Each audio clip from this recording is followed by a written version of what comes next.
6 waktu Indonesia Tengah.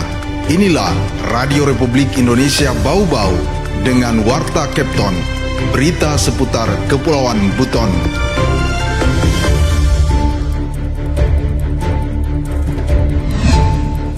Ingat Pak, 50 sound system, satu sound system 20 karyawan, itu ada 1000 karyawan yang menggantungkan hidupnya. Apakah Abang harus matikan? Mau dimatikan nggak mereka ini Pak Wali Kota? Kalau pencarian mereka dimatikan, mendingan kita sama-sama mati di kantor Wali Kota Bau-Bau ini.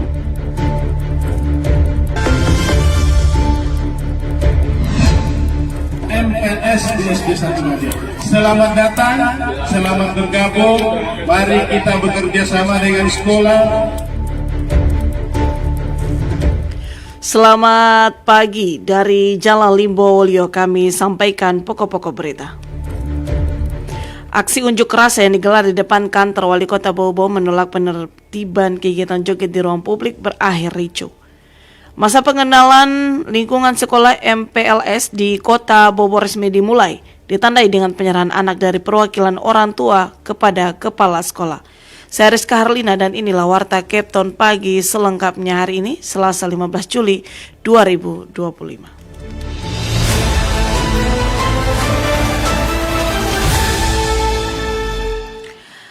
Aksi unjuk rasa yang digelar di depan kantor Wali Kota Bau-Bau menolak penertiban kegiatan joget di ruang publik berakhir ricuh. Suasana yang semula berjalan damai berubah panas setelah terjadi saling dorong antara demonstran dan aparat keamanan. Mengenai hal itu, Oden Nurliani menurunkan laporannya. Ketika Wali Kota Bau-Bau tidak mencabut surat edaran tentang penertiban acara joget, maka wajib hukumnya kita rakyat Kota Bau-Bau menduduki kantor Wali Kota ini, kawan-kawan sekalian. Unjuk rasa ribuan warga pecinta joget dan puluhan pemilik sound system di Kota Bau-Bau Senin siang berujung ricuh. Masa memprotes surat edaran Wali Kota Bau-Bau nomor 23 tentang penertiban joget yang mulai diberlakukan sejak 7 Juli lalu. Para demonstran menilai surat edaran tersebut mengancam mata pencarian mereka, terutama para pemilik sound system yang mengandalkan acara joget sebagai sumber penghasilan utama. Rafiq Arifin dalam orasinya di depan kantor Wali Kota Bau-Bau menyebutkan sekitar 60 sound system di Kota Bau-Bau dan masing-masing punya sekitar 20 karyawan. Terbitnya surat edaran tersebut secara langsung memutus mata pencarian mereka. Rafiq juga menyayangkan keputusan pemerintah Kota Bau-Bau dinilai sepihak tanpa melibatkan pelaku usaha sound system dalam proses penertiban surat edaran tersebut. Kericuhan mulai terjadi saat masa aksi mencoba memaksa masuk mendekati area kantor Wali Kota. Aparat gabungan dari kepolisian juga Satpol PP sempat menghalau, namun ketegangan terus meningkat. Jadi mari kita kaji satu persatu. Pedagang UMKM, para supir Maxim, para tukang ojek, belum lagi para karyawan. Ingat Pak, 50 sound system, satu sound system 20 karyawan, itu ada 1000 karyawan yang menggantungkan hidupnya. Apakah Abang harus matikan? Mau dimatikan nggak mereka ini Pak Wali Kota? Kalau pencarian mereka dimatikan, mendingan kita sama-sama mati di kantor Wali Kota Bau-Bau ini. Sekitar 1 jam setelah aksi dimulai, pejabat Sekda Kota Bau-Bau Meizat Amril Tamim akhirnya menemui perwakilan massa. Dalam penjelasannya, ia menegaskan bahwa pemerintah tidak melarang joget, namun hanya ingin mengatur agar tidak mengganggu ketertiban umum. Ia menegaskan surat edaran tersebut bukan keputusan sepihak, namun hasil dari rapat bersama Forkopimda. Meski begitu, perdebatan antara perwakilan pemerintah dan massa berlangsung alot hampir 2 jam. Massa tetap bersikeras ingin bertemu langsung dengan Wali Kota. Makanya di surat edaran itu saya kira kita sudah tahu, kita sudah baca semua bahwa ada yang tidak dilarang di tempat-tempat tertentu. Misalkan kegiatan-kegiatan yang insidentil, ada acara-acara pesta, ada acara-acara ulang tahun, pada saat bukan hanya khusus acara joget, tetapi ada rangkaian acara-acara yang sehingga ada jogetnya. Ketegangan kembali meningkat saat massa memaksa masuk ke dalam kantor Wali Kota Bau-Bau. Akibatnya aksi saling dorong dengan petugas tidak terelakkan. Situasi semakin tidak terkendali ketika sejumlah massa melempar kaca dan merusak fasilitas kantor. Aktivitas perkantoran pun lumpuh dan suasana menjadi semakin panas saat pemilik sound system menyalakan perangkat mereka dengan volume tinggi sebagai bentuk protes. Aparat kepolisian terpaksa menembakkan gas air mata untuk membubarkan massa. Sejumlah petugas dilaporkan terluka akibat lemparan batu dan beberapa pengunjuk rasa berhasil diamankan karena diduga diduga menjadi pemicu aksi anarkis. Kasatpol PP Bau-Bau Muhammad Takdir menyayangkan sikap massa yang memaksakan kehendak. Ia mengungkapkan pihak pemerintah kota telah memberikan ruang, namun massa aksi bersikukuh tetap meminta surat edaran agar dicabut saat itu juga. Mas Eda sudah sampaikan tadi bahwa memang surat edaran wali kota itu tidak semudah itu mau dibatalkan atau mau dibatalkan itu. Jadi mereka memaksakan kehendak itu. Pak Seta sudah sampaikan bahwa kita akan tinjau kembali surat edaran, kita akan evaluasi dengan memanggil kembali para pengusaha-pengusaha itu, pengusaha sound system, tetapi rupanya mereka tidak bersedia. Muhammad Takdir menegaskan pemerintah kota memastikan akan mengambil langkah hukum terhadap pelaku pengerusakan fasilitas negara dan mengusut tuntas insiden kericuhan yang terjadi. Wade Nurliani, reporter Bau-Bau, melaporkan.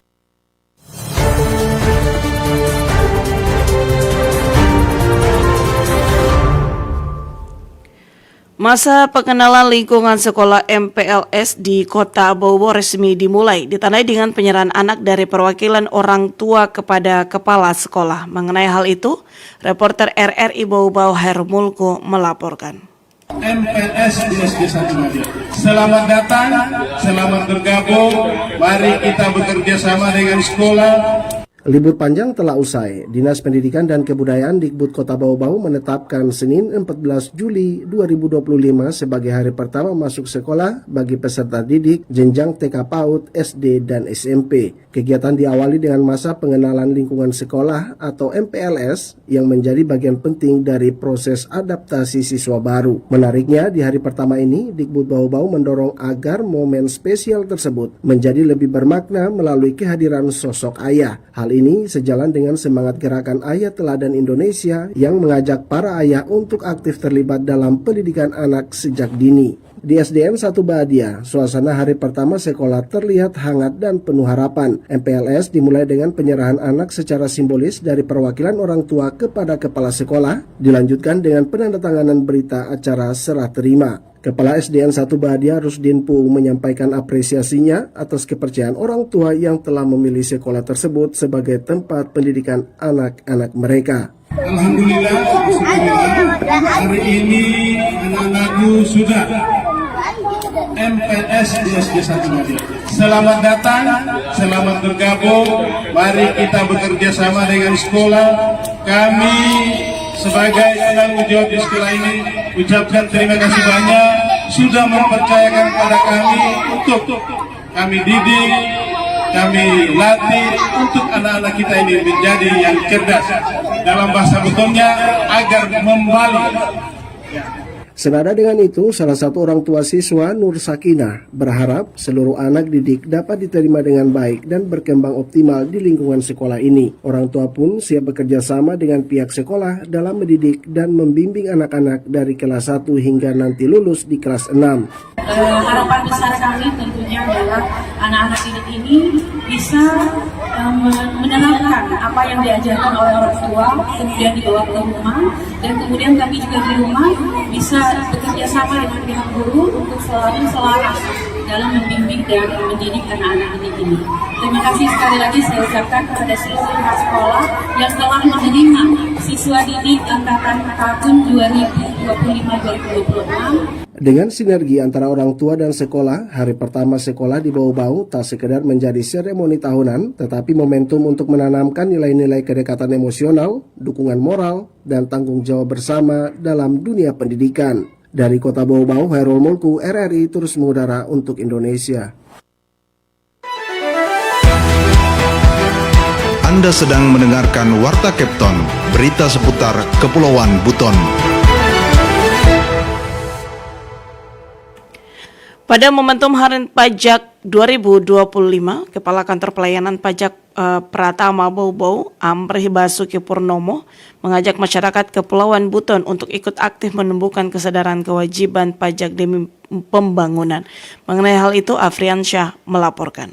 Harapan saya dengan momentum Hari Pajak ini, slogan kami yang temanya apa? Pajak pajak tumbuh Indonesia Tangguh ini bisa kita terapkan di wilayah Buton Raya. Setiap tanggal 14 Juli, Indonesia memperingati Hari Pajak sebagai bentuk penghormatan terhadap peran krusial pajak dalam pembangunan nasional. Tahun 2025 ini tema yang diusung adalah Pajak Tumbuh Indonesia Tangguh. Kepala Kantor Pelayanan Pajak KPP Pratama Bau-Bau, Amrih Basuki Purnomo mengajak masyarakat Kepulauan Buton untuk ikut aktif menumbuhkan kesadaran pajak. Ia menekankan pentingnya sinergi seluruh elemen daerah dalam meningkatkan rasio pajak.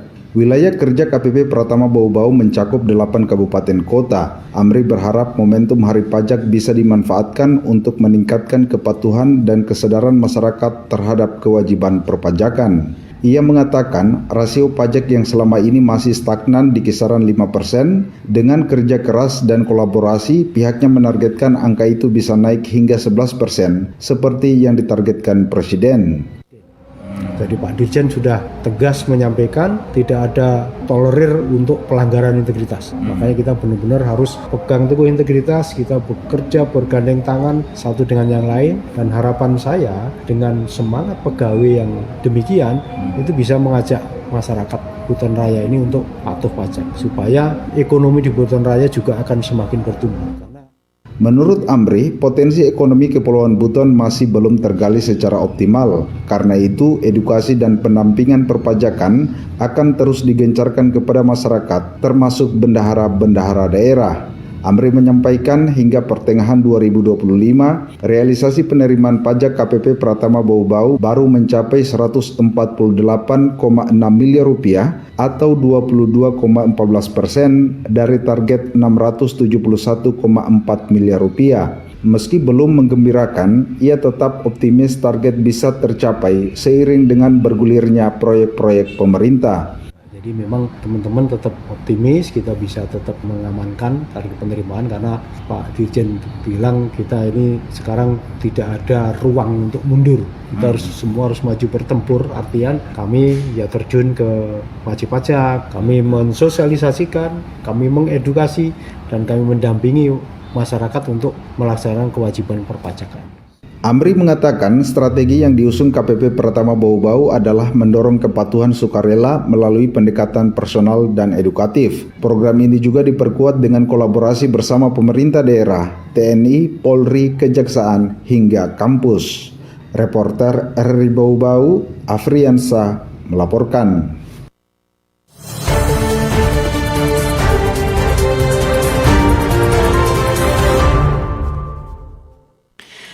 Berita terakhir, memperingati Hari Pajak 2025 dengan tema Pajak Tumbuh Indonesia Tangguh, Kantor Pelayanan Pajak KPP Pratama Bau-Bau menggelar sejumlah kegiatan sejak 7 hingga 10 Juli.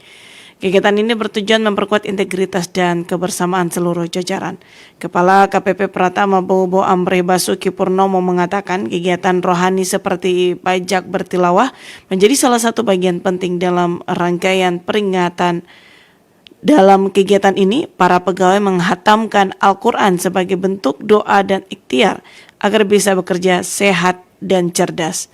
Selain itu, KPP Pratama Bau-Bau juga melakukan aksi sosial seperti santunan ke panti asuhan, tujuannya memperkuat kepedulian dan peran Direktorat Jenderal Pajak dalam mendukung masyarakat sekitar.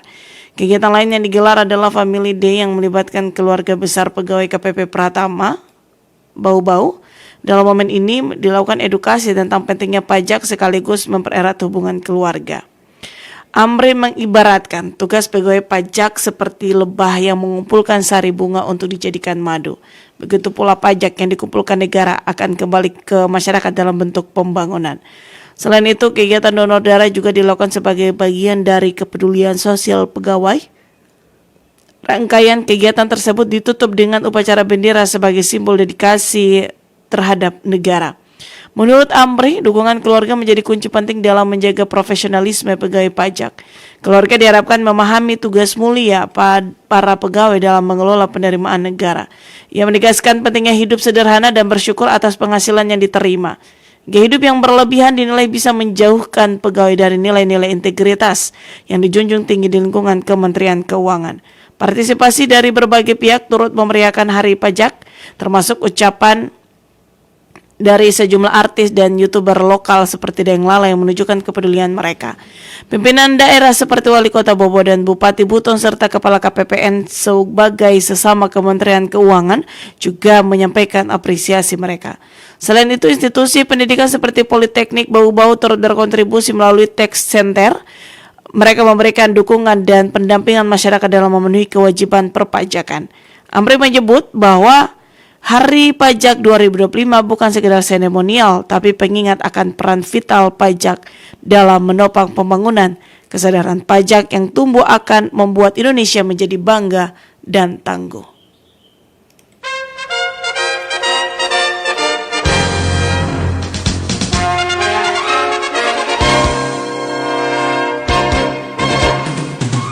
Demikian Warta Captain pagi ini. Kembali kami sampaikan pokok-pokok berita. Aksi unjuk rasa yang digelar di depan kantor Wali Kota Bobo menolak penertiban kegiatan joget di ruang publik berakhir ricuh.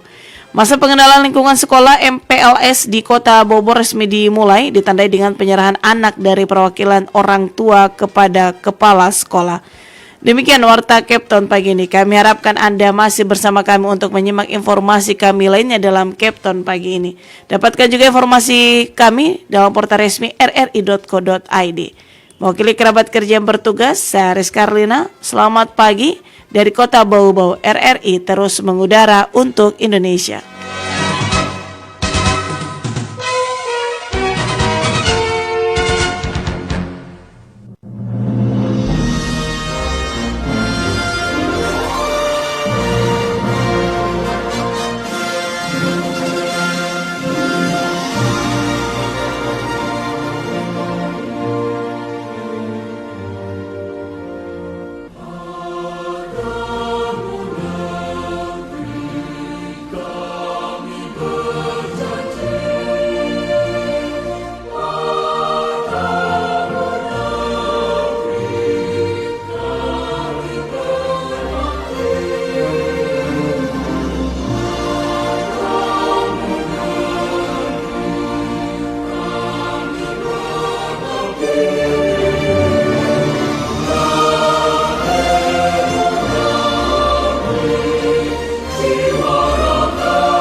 FM